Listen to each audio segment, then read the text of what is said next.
देखिए, सबसे पहले ये इतना सेंसिटिव इश्यू पर तो हम बात करते नहीं हैं, लेकिन आप लोगों को जानकारी होना चाहिए। झारखंडी हमारे भाई लगभग 40-50 हज़ार लोग जुड़े हैं, तो जानकारी भी उनको होना चाहिए। द्रोणाचार्य को लेकर के जो कुछ भी टीका-टिप्पणी द फॉलो अप के कॉन्क्लेव में करते नज़र आए थे और जिस तरीके से अभद्र टिप्पणी का वो प्रयोग किए थे, कौन? आदिवासी कहे जाने वाले, वो अपने आप को। और आदिवासी समाज की बेटी ज्योत्सना क्रिकेटा द्रोणाचार्य को लेकर के जो कुछ भी कही है, वो बातें आप लोगों ने देखी हैं, वो बातें आप लोगों ने सुने हैं। और अभी मैं आप लोगों के सामने ये बातें जो है वो बताने वाला हूँ कि उनके ऊपर में जो है वो एफआईआर हो चुकी है। और एफआईआर होने के बाद क्या कुछ हो रही है, क्यों एफआईआर हुआ, कौन किए हैं, तमाम चीजें मैं आप लोगों के सामने वीडियो के माध्यम से दिखाने वाला हूँ कि आखिर में वकील लोग हैं जो अब उतर आए हैं और सनातन धर्म के जो गुरु के कहे जाने वाले द्रोणाचार्य, उनके ऊपर में जो इस तरीके से शब्द का प्रयोग किए हैं, वो उस चीज को लेकर के लोग आक्रोश हैं और आक्रोश में नजर आ रहे हैं। अब क्या कुछ है, मैं आप लोगों के सामने सबसे पहले ये वीडियो रखता हूँ। ये वीडियो को पहले देखिए, फिर हम आगे की बातें करेंगे। वीडियो देखिए। ज्योति जी, आज आपकी और आपकी टीम ने ज्योत्सना क्रिकेटा पर एफआईआर की। पहले हमारे दर्शकों को ये पूरा मामला समझा दीजिए, फिर हम लोग आगे बात करेंगे। मामला ये है कि दिनांक 10/12/2025 को एक फॉलोअप न्यूज़ चैनल है जिसके द्वारा एक कॉन्क्लेव रखा गया था। उस कॉन्क्लेव में ज्योत्सना क्रिकेटा मंच शेयर कर रही थी, तो उसी में उन लोगों की डिबेट चल रही थी। डिबेट चलते चलते मैं चूँकि सोशल मीडिया के थ्रू देख रही थी, वो फेसबुक का चैनल है, तो डिबेट करते करते लास्ट में उन्होंने एक डायलॉग चिपका दिया जिसमें वो बोली कि 2 मिनट के लिए हम कुछ कहना चाहते हैं।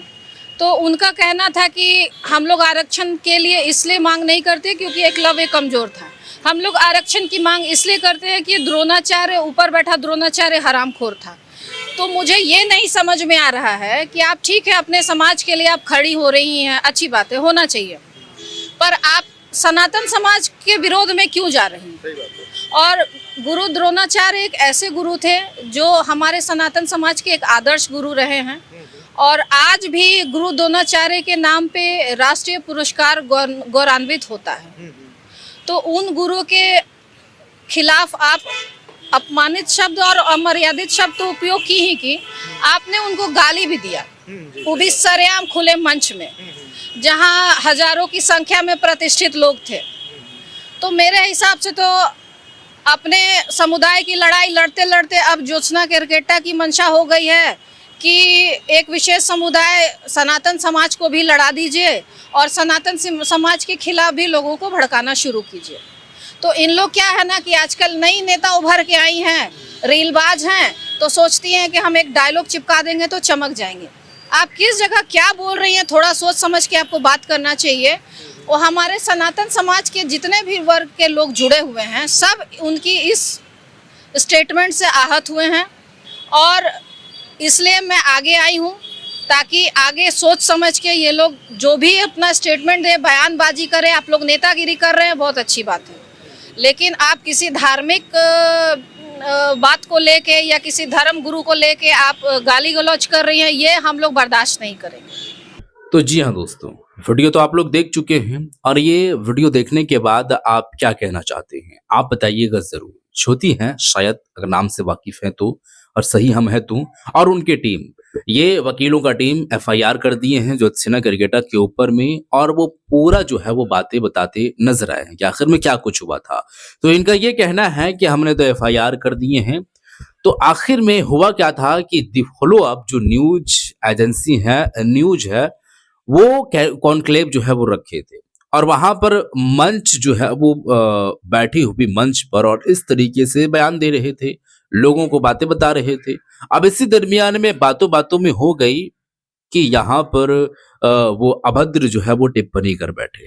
वो जो शब्द उनकी जुबान से निकले, वो शब्द जो है वो एक तरीके से कहा जाए तो एक्सेप्टेबल नहीं था। जो सनातन धर्म के लोग हैं उन लोगों के दिलों में ठेस पहुंच जाती है, क्योंकि द्रोणाचार्य को लेकर के वो कुछ बातें बोलते नजर आए थे। अब मैं वीडियो आप लोगों को तो दिखा दिया हूं कि क्या चीजें होने जो है वो जा रही है और क्या चीजें हो रही है। तो यहाँ पर ये इतना बड़ा मुद्दा बन कैसे गया और इतना किस तरीके से बातें लोग करते नजर आ रहे हैं। यहाँ पर जो है वो जातिवाद की अगर बात कर लेते हैं, समुदाय की बात कर लेते हैं, धर्म को लेकर के बात कर लेते हैं, तो वो तो हमारे जो है वो देश के अंदर में तो चल ही रहा है। लेकिन हमारा झारखंड राज्य अनेक और भी अन्य दूसरे राज्यों पर भी ये सब राज्यों पर भी ये सब सारी चीजें चलती रहती है। लेकिन ये सब में जब तक लोग इन्वॉल्व होंगे, मुद्दे की बात नहीं होगी, आरक्षण की बात नहीं होगी, लड़ाई की जो लड़ाई करनी है तो सही वे में सही ढंग से करें, जिससे लोग जो है वो एक तरीके से कहा जाए तो गरीबी भी कम हो, पढ़ाई भी ठीक हो, एजुकेशन भी सही हो, स्वास्थ्य भी ठीक हो और हर एक चीज महंगाई भी कम हो। तो ये चीजें थोड़ा सा इम्पैक्ट पड़नी चाहिए। तो धरातल पर जो चीजें हो रही है, देश का जो हालात है, जीडीपी पर भी बातें होनी चाहिए। तो इन सब सारे चीजों पर बात क्यों हो? जब इस चीज में लोग इन्वॉल्व हों तो फिर आगे बात क्यों और कैसे उठाएंगे? ये चीज एक सवाल बन जाता है, बड़ा सा क्वेश्चन मार्क बन जाता है। तो क्या करना चाहिए? आखिर में करना क्या चाहिए वो आप लोग खुद बताइए। क्या आप लोग का इस पर क्या कुछ कहना है? बातें तो आप लोग सुन चुके हैं कि क्या कुछ हो रही है और क्या कुछ नहीं हो रही है। तो ये चीजें आप खुद बताइएगा कि आप लोगों का क्या कुछ कहना है। फिलहाल के लिए इस वीडियो को हम यहीं पर खत्म करते हैं।